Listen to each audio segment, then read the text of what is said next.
सदगुरु परमहंसाचार्य जी महाराज के चरणों में कोटि कोटि प्रणाम करता हूं। उन्होंने इतने अच्छी तरह से विषय को समझाया है कि कोई और समझा नहीं सकता। बस महाराज जी एक छोटा सा संशोधन आपकी बात में करना चाहता हूं। आपका शिष्य समझ हूं, बुरा नहीं मानिएगा। जब हम ये कहते हैं कि हम भारत से इस्लाम को मिटाएंगे, तभी हम अपने विनाश के संकल्प को दोहरा देते हैं। पूरे विश्व से इस्लाम को मिटाना पड़ेगा महाराज। इस्लाम के बारे में सबसे पहले समझने का प्रयास करिए। कैंसर की कहीं एक भी कोशिका रह गई। एक बार मंगोलों ने खत्म कर दिया था इस्लाम को, और जिस मंगोल ने हलाकू खान ने इस्लाम को खत्म किया था महाराज, मुसलमानों ने क्या चाल चली। हम लोगों की सबसे बड़ी कमजोरी, एक सूफी भेज दिया और उसके साथ 7 महिलाएं भेजी।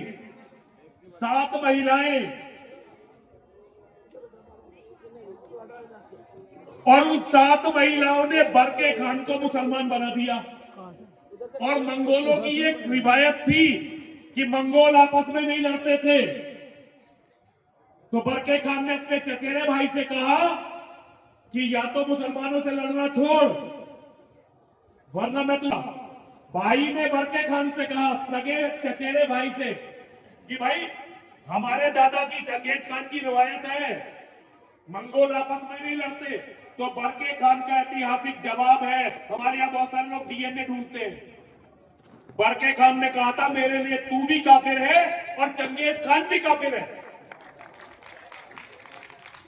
इस्लाम को दुनिया के हर कोने से हमें मिटाना पड़ेगा, और ये हमारी इसलिए जिम्मेदारी है क्योंकि धार्मिक रूप से, सांस्कृतिक रूप से हम ये कहते हैं कि हम विश्व गुरु हैं। स्वामी जी अगर विश्व गुरु हैं तो अपना बलिदान देकर धरती को हमें ये रास्ता दिखाना ही पड़ेगा। और अगर एक बात समझ ही लीजिए, अगर इस्लाम रहा तो मानवता संपूर्ण रूप में समाप्त होगी। मानवता को में कोई नहीं बचा सकेगा। इसलिए स्वामी जी सनातन के धर्म प्रचारक दुनिया के कोने कोने में जाए, आपके जैसे विद्वान योद्धा, हमारे जगत गुरु जी जैसे, और हमारे युवा जगत गुरु जी हैं, दुनिया के कोने कोने में जाए, संदेश लेकर हर ईसाई को समझाएं, हर यहूदी को समझाएं, हर बौद्ध को समझाएं, यहां तक कि हर नास्तिक को समझाएं। स्वामी जी अगर हम विश्व गुरु के दावेदार हैं तो ये हमारी नैतिक जिम्मेदारी है, दुनिया के सबसे बड़े खतरे को पूरी दुनिया को बताना। हमने सबको माला पहनाई, सबका सम्मान किया, लेकिन असली सम्मान के जो अधिकारी हैं हमारे गुरु महाराज नारायण गिरी जी महाराज, अभी तक हमने इस सम्मेलन में उन्हें एक भी माला नहीं पहनाई, और उनके बिना हमारा कोई भी कार्य पूरा हो ही नहीं सकता। तो डॉक्टर साहब, हमारे जितने भी ये हमारे शिष्य हैं, स्वामी जी खड़े होइए, महाराज जी का चरण स्पर्श करिए। अरे महाराज खड़े हो, महाराज जी को माला पहनाइए, चरण स्पर्श करिए, चादर पहनाइए, आशीर्वाद लीजिए। उनके आशीर्वाद के बिना हमारा कुछ भी अच्छा होना संभव नहीं है। मैं देवकी नंदन जी महाराज जी हमारे मित्र हैं, बड़े भाई हैं, उन्हें अपनी कथा छोड़कर यहाँ बैठे हुए हैं। मैं उनसे अनुरोध करता हूं कि सूक्ष्म में वो सदन का जो है मार्गदर्शन करें। स्वामी जी, और सर्वसम्मति तब होगी जब होती रहेगी। जो लोग इस्लाम को समझ चुके हैं, कम से कम पहले जाकर वो तो लड़े। मैं अपने शिष्यों से एक बात कहता हूं, मेरे शेरों, बढ़ो आगे, करो रोशन दिशाओं को अपनी चिताओं से।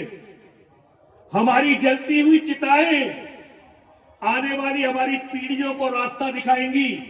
यदि हम बलिदान देंगे तो हमारे शेर पूरी धरती को इस कैंसर से मुक्त करेंगे, लेकिन अगर हम दूसरों का मुंह देखते रहेंगे तो एक दिन ये गीदड़, रंगे हुए गीदड़ हमारे शेरों को खा जाएंगे। दो बहुत ही विशेष परिचय मैं महाकुंभ के अवसर पर संतों के चरणों में करवाना चाहता हूं। एक हमारे शिष्य, हमारे छोटे भाई हैं अनिल चौधरी जी, और एक हमारी छोटी बहन है ममता सहगल। मैं जब किसी को अपना कहता हूं तो इसका अर्थ है मैं उसे अपना मानता हूं। अगर मैंने किसी को छोटा भाई कहा तो इसका अर्थ है वो मेरा छोटा भाई है, और जिसे मैंने अपना बड़ा भाई कहा इसका अर्थ है कि वो मेरा बड़ा भाई है। मैं संन्यास ले लिया, महाराज जी ने महामंडलेश्वर भी बना दिया, लेकिन सांसारिक रिश्ते मेरे मन से गए नहीं, बल्कि पहले छोटा सा 20-22 लोगों का परिवार था और अब ये परिवार लाखों लोगों का हो गया। अनिल चौधरी पिछले कितने सालों के थे सर? 12 सालों से, और ये मेरी बहन ममता और ये इनके साथी बहुत सारे साथी यहाँ बैठे हुए हैं। ये लोग जगह जगह जा रहे हैं, इस्लाम के खतरे को पूरी दुनिया को बता रहे हैं, और इन्होंने मुहिम चलाई जनसंख्या समाधान।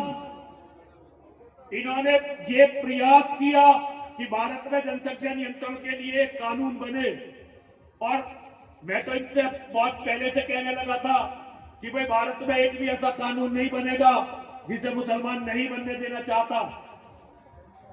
आज इन्होंने हिंदू राष्ट्र की मुहिम को, जो हमारे जगत गुरु जी कह रहे थे, देखिए रास्ता स्पष्ट नहीं है कि हिंदू राष्ट्र बनेगा कैसे,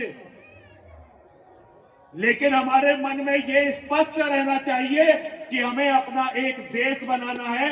यदि आज हम अपना एक देश बना लेंगे तो कल सारी दुनिया सनातन होनी ही होनी है, और अगर हम अपना देश नहीं बना पाए तो हम सारी लड़ाई को हार जाएंगे। अनिल चौधरी जाट हैं, पश्चिमी उत्तर प्रदेश के बाहुबली, राजनीति में थे, बहुजन समाज पार्टी की राजनीति में एमपी होने वाले थे, धन साधन संपन्न व्यक्ति हैं, लेकिन उन्होंने मुजफ्फरनगर के दंगों से, सही करा ना चाचा, इन्होंने समझा कि हम कितने खतरे में हैं, और इन्होंने सारी राजनीति छोड़कर एयरफोर्स से रिटायर हैं। और कौन सा क्लब था जिसे आप चलाते थे, मैनेजर थे जिसके, गोल्फ क्लब के मैनेजर थे। सब कुछ छोड़कर गांव गांव भटकना, पूरे देश में जाना और लोगों को इस खतरे के बारे में समझाना आरंभ किया। मैं 20 मिनट के लिए, 2:30 बजे तक के लिए अनिल चौधरी जी से यह अनुरोध करता हूं कि अनिल चौधरी जी अपनी पीड़ा संतों के, मेरे गुरु जी हैं, हम सबके गुरु जी जगत गुरु जी हैं, और सारे संत, वेद भगवान, महाकुंभ सबसे बड़ा मंच है। चौधरी साहब 20 मिनट में अपनी पीड़ा सदन के सामने रखेंगे। चाहे सब खड़े हो गए एक बार।